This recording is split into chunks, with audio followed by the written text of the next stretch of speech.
দিলীপ ঘোষ কোথাকার কোন হরিদাস পাল যে উনি এই কথা বলতে পারেন?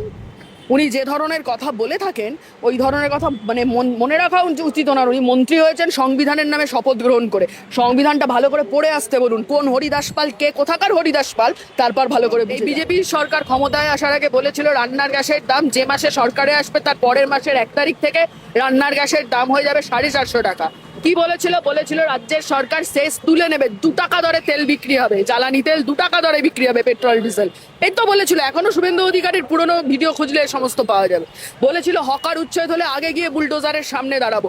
যা যা বলে এসেছিল, গরিব মানুষের জন্য যা যা প্রতিশ্রুতি ছিল একটা রক্ষা করেনি, গোটাটা একদম বড় লোকের হয়ে কাজ করে চলেছে।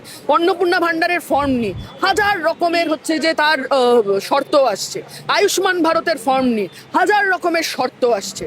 যা বলেছিল এক কথা বলে ওরা ক্ষমতায় এসছে, ক্ষমতায় আসার পরে দাঁড়িয়ে দুর্নীতির অজুহাত দিয়ে আসলে সাধারণ গরিব মানুষকে নানান শর্তে বেঁধে বাদ দিতে চায়। ভারতবর্ষের সীমান্তে হিন্দু মুসলিম নির্বিশেষে এরকম প্রচুর মানুষ পড়ে রয়েছেন, মানে ওই দুটো দেশের মাঝখানে, যাদের দাঁড়িয়ে মানে মাথার ওপর ছাদ নেই, বৃষ্টি পড়ছে, বাচ্চা নিয়ে বয়স্ক মানুষ নিয়ে মানুষগুলো ওখানে পড়ে আছেন, বলছে আমাদের দেশ কোনটা, আমরা বাঁচতে চাই, কোনো একটা দেশে আমাদেরকে নাও। এটা হচ্ছে যে আমাদের দেশের চেহারা এটা হতে পারে না। এটা রবি ঠাকুরের দেশ, দিবে আর নিবে, মিলাবে মিলিবে, যাবে না ফিরে।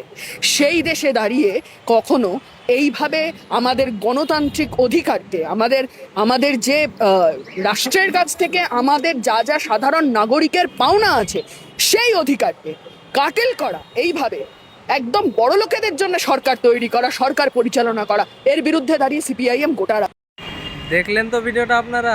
এবার ভিডিওটাকে প্রচুর শেয়ার করুন আর সবার কাছে ভিডিওটাকে ছড়িয়ে দেন, ঠিক আছে বন্ধুরা? সবার কাছে ভিডিওটাকে ছড়াবেন, আপনাদের অনুমতি থাকলো এটা।